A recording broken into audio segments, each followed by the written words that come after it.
My name is Michael D. Haynes. I want to talk tonight. Well, I want to talk about. Actually, let me start again. I delivered this talk to a group of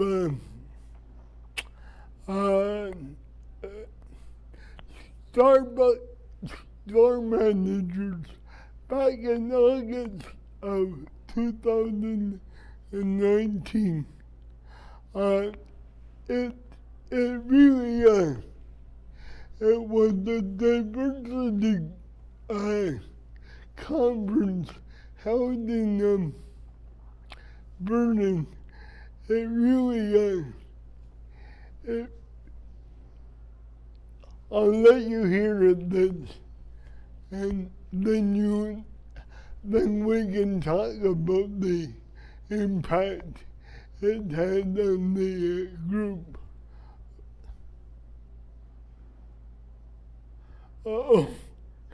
Good day. I would like to explain why I'm speaking the way that I am. I know that my voice might be hard for those who have never met me before. I have brought a small piece of technology with me. This machine will do the talking for me. It will clarify my speech and allow you to most effectively understand me. I desire to be understood in all phases of my life. Just one more accommodation I had to make, but it is well worth it. Whenever I think about Starbucks, I think about the way it makes me feel. It truly makes me feel like I have arrived at my third place. Not my home, nor my office, but my social circle where I can meet friends for a cup of coffee. Have that meeting to discuss that big upcoming deal, or just to chat with new friends as they come in to enjoy the great atmosphere. My morning just wouldn't be complete unless I stopped into Starbucks and got my morning off the right way. Thank goodness I can't be picked up for being addicted to coffee. At lunch, there are many Starbucks in the area which I can visit to get my tall pike with 8 Splendor in an extra large for here mug. This is done so I don't spill that tall pike liquid all over my clothes. Oh yeah, I forgot to mention I do have a disability, so drinking a full cup of coffee is somewhat dangerous, as I go out on sales calls after lunch and my appearance must always be neat. Let me introduce myself. My name is Michael Dennis Haynes.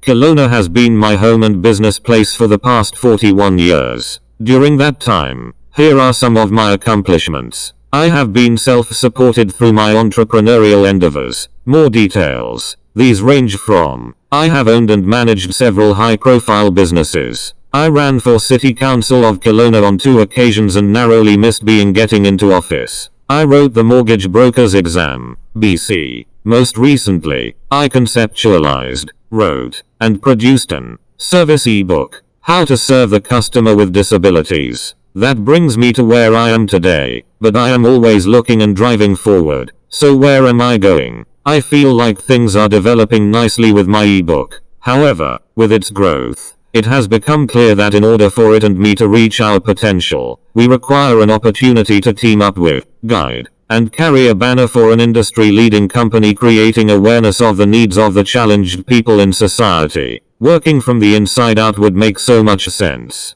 There is so much work to be done in this area, and the people in the front of the line will gain much in public minds. By working together we will build a platform that will lead the way. It all begins with understanding, and to help you better understand, I share the following definitions. The meaning that the Merriam-Webster dictionary has for the word disabled. Disabled, a physical, mental, cognitive, or developmental condition that impairs, interferes with, or limits a person's ability to engage in certain tasks or actions or participate in typical daily activities and interactions. Now here is Michael D. Haynes' dictionary meaning for the word disabled. People often jump to all sorts of assumptions or negative conclusions about the words disability or disabled. Not able to do anything, need to be looked after, always needing help, unable to think or make decisions, unlovable, uninteresting, unmotivated. These negative statements are totally untrue. They are detrimental, discouraging and demoralizing. Negative attitudes in your workplace can be a barrier to acceptable customer service. Alternatively, rather than the word disabled, I prefer to use the word challenged. Thinking of myself as challenged rather than disabled uplifts me. It gives me a positive outlook and motivates me to overcome life's hurdles. I try to uplift others and help them view their challenge as an opportunity, not something they lack. My ability is greater than my disability. I can overcome my challenges. With this in mind, I share with you some basic tips for serving people with a challenge. 1. Treat people with challenges with respect and consideration. 2. Always use patience, optimism, and a willingness to find a way to communicate. These are your best tools. 3. Smile, relax, and keep in mind that people with challenges want to experience helpful customer service. 4. Never make assumptions about what type of challenge or challenges a person has. 5. Take the time to get to know your customer's needs. Some challenges are not visible. 6. Be patient. People with some kinds of challenges may take a little longer to understand and respond. 7. If you're not sure what to do, ask your customer, "How may I help you?" 8. If you can't understand what someone is saying, just politely ask again. 9. Ask before you offer to help. Don't just jump in. Customers with challenges know if they need help and how you can provide it. 10. Find a good way to communicate. A good start is to listen carefully. 11. Look at your customer, but don't stare. Speak directly to a person with a challenge, not to their interpreter or someone who is with them. 12. Use plain language and speak in short sentences. 13. Don't touch or address service animals. They are working and have to pay attention at all times. 14. Ask permission before touching a wheelchair or a piece of equipment. 15. I believe every business should have emergency procedures for customers with challenges. Does yours? Make sure you know what they are. Now, here are some tips for serving customers with challenges on the phone. Speak normally, clearly and directly. Don't worry about how their voice sounds. Concentrate on what's being said. Use patience and optimism and a willingness to communicate. These are your best tools.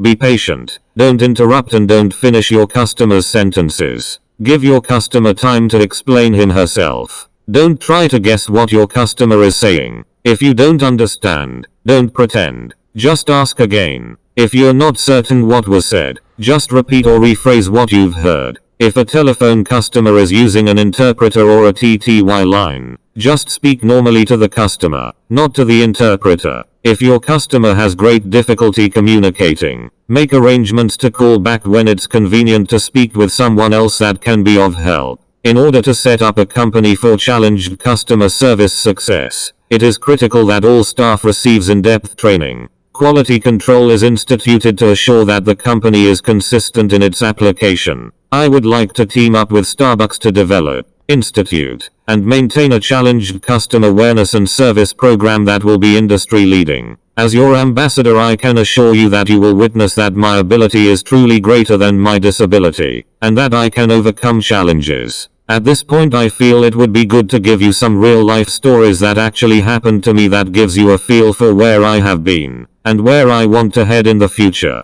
I love self-development weekends. To this end, I went to one about 9 years ago, locally. A friend gave me a lift to the hotel, and joined me for dinner before the seminar kicked off. We walked into the pub and sat down on opposite couches so we could catch up on the week's happenings as friends do. About 5 minutes after sitting down, the waiter came over and asked my friend what he wanted to eat. Then, without looking at me, he asked my friend what I wanted to eat. He made an assumption about me, or anyone like me. That assumption was that we can't think for ourselves or we don't have a voice worth hearing. I was so disappointed by this. I told him that I was paying my part of the bill and that he should not expect to receive a tip from me. I felt bad for this young chap, for it was apparent that he didn't have any customer training or awareness for the serving the disabled. It was such a powerful situation. So much so, that it left me wanting to make a difference, and it subsequently gave me the drive that has resulted in me doing what I'm doing today. It is my core belief that had this server had access to the kind of training that I provide, he would have been properly prepared. Wouldn't it be nice if the whole service sector could receive this training? That was the beginning of my thought process behind me setting up my own professional speaking company and eventually writing the book How to Serve Customers with Disabilities.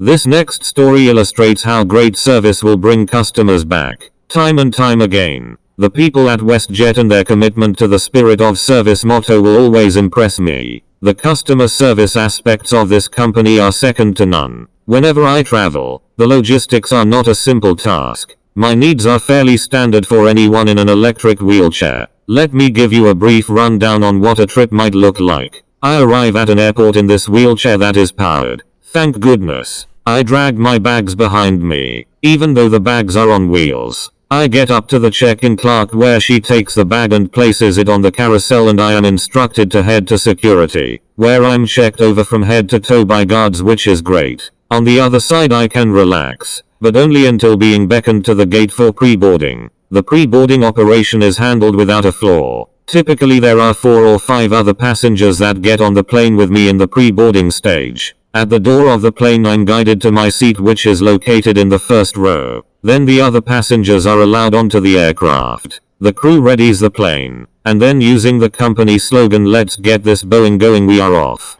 During the flight the crew was extremely attentive to everyone's needs and especially mine. Recently, a fellow traveler seated next to me accused me of having the ladies wrapped around my finger. They were looking after me so well. I guess my charm was working rather well that day. Remember the precedence for getting on the plane? Well, it was just reversed for getting off. As I kept looking back, I could only to see people in a line coming at me. One can only hope it ends soon. This little old lady with a cane brings up the end. The crew has my wheelchair sitting at the door of the plane waiting for me. They make me feel like I am the only customer that they have. That is the way everyone within the service industry should strive to make every client feel, but especially when serving the challenged. The spirit of service that runs through this company should be modeled by all organizations, from the largest of the large to the one-man companies just starting out. If you adopt this model, you cannot help but build a winning team. You may be interested to know that the challenged customer represents, according to Employment and Social Development Canada, about 3.8 million Canadians.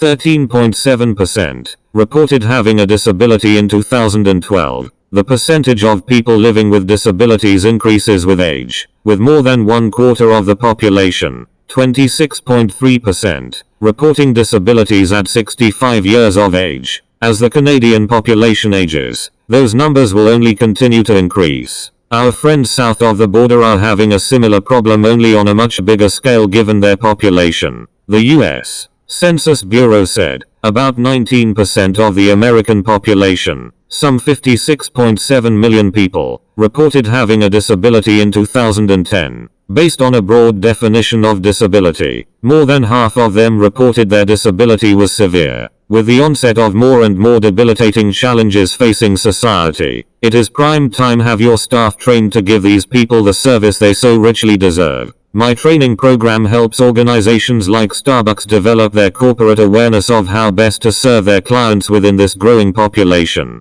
I will attempt to show how a change in attitude can affect the bottom line greatly, using my own personal experience. I am proud to say that I live in an area where there is a Starbucks. I happen to like the atmosphere that surrounds this shop. The service team is second to none in my eyes. I have an electric wheelchair and my speech is rather difficult to understand. When I arrive at this Starbucks, the lineup is typically 25 to 30 deep, with more coming in behind me. When I make my way up to the till, I am treated like a king. No matter how busy they are behind the till, my request is looked after right away. But it doesn't stop there. This particular Starbucks has such a big customer base, and only a few tables, that those without wheelchairs use a special table. When I show up at the till, and order my tall pike with 8 Splendor in an extra large for here, your staff helps me again by getting me situated at the table of my choice. If the special table is in use, then your staff people politely ask the patrons if I could join them. Every step of the way, or should I say wheel of the way, I am treated with respect and dignity, but more so, I feel totally comfortable.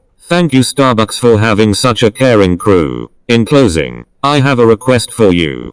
Please visit my website, mitchieldhaynes.com. There you will find all the core values that truly makes Starbucks one of the finest customer-oriented companies on the earth. Thank you for this opportunity to shine a spotlight on the challenged customer. I do hope you now have better understanding, and I challenge you to make a difference. I welcome Starbucks to reach out to me to help you help others. Now, Can I please have a tall pike with 8 splendor in an extra large for here? Horizontal ellipsis. Horizontal ellipsis. If you like what I said, you can purchase my book. It is available for $50. See me afterwards. Or email me, mikepaynes@telus.net. Thank you very much.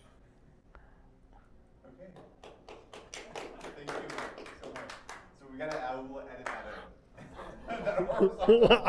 out. Definitely That get, was funny.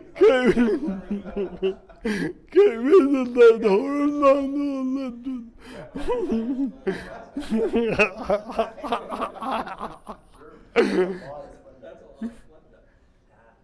So feedback, we didn't ask you what kind of feedback you're looking for. Whatever you feel I need. Okay. No. Couple things I want to say before I get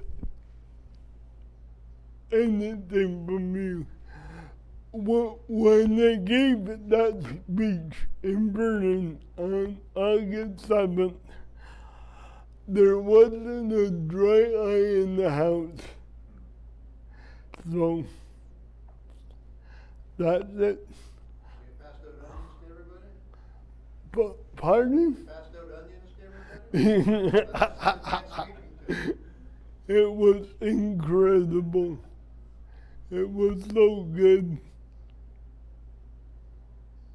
Well, now that I'm sitting here listening to it, because we obviously did some tech before, some feedback I want to give is I want to go back through the document and put some more pauses in there. I think I don't know how, I couldn't figure out how to address the pace, but we found when we added periods, it would pause. So I think we just need to add more periods. Yeah. Because there are certain spaces where he just goes so fast and it's not a natural transition from one sentence to the next. So that's not you, but that's just, you know, as we're doing the technology. Yeah, It's not in Word? Pages, I believe. yeah, Yeah. yeah, The other feedback I'd give too is the, just from a structure perspective, you went through a beautiful list, which I know is in the book, right? But where you really had me from an emotive standpoint was when you actually told your first story, which was actually quite later in the talk. My recommendation, whether it's that story or you just add another story, is have a story near the beginning to really hook me in.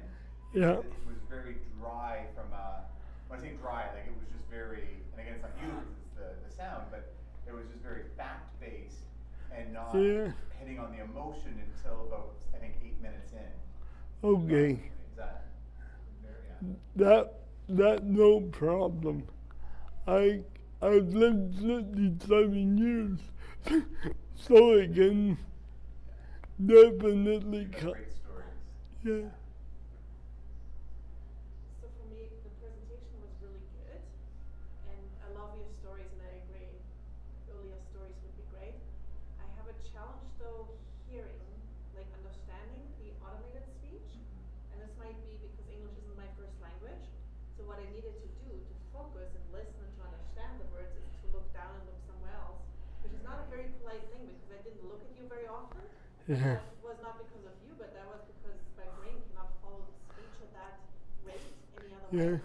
So it needs to be slowed down. Yeah, so I Yeah, think the pause. we gotta find more pauses, maybe but also slow it slow down. just I don't a know how to little do bit. that, but we'll have to Must be Google aware. that. Yeah. Okay.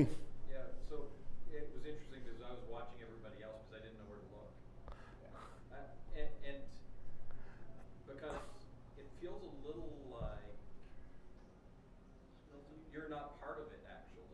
Interesting enough is that we've got a white screen with a slide, and then we've got over on the other side we have a computer that's sort of talking to us. Yeah. And then I have you off to the side, and there's actually a part in there where you say don't stare too long, and then I'm like, crap.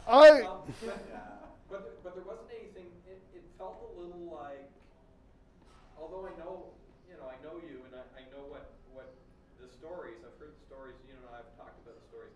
Is maybe even if you had some slides, and, Yeah. and you were controlling the slides, because then I feel like You're Oh, just kind of yeah. staring off, and I don't want to stare, and then but there's only so long I can look at your face on the screen too, and then I'm looking up, and I'm looking down, and so I didn't know where to look.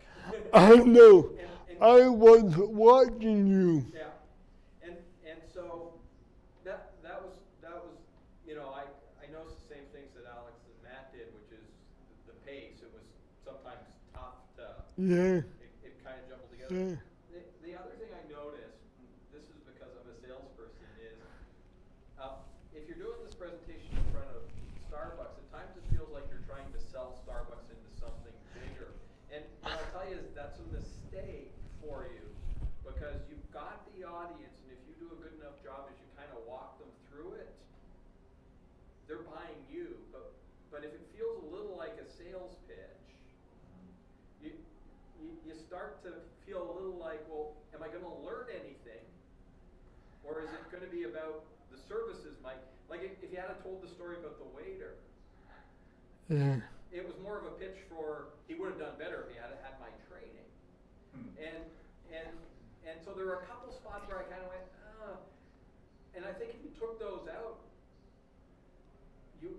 and had maybe a couple more stories, a story earlier, and a couple more stories, at the end I would have been throwing money at you because you would have sort of brought me in, but there were some spots were just there's a point in time to kind of get them to make the next step.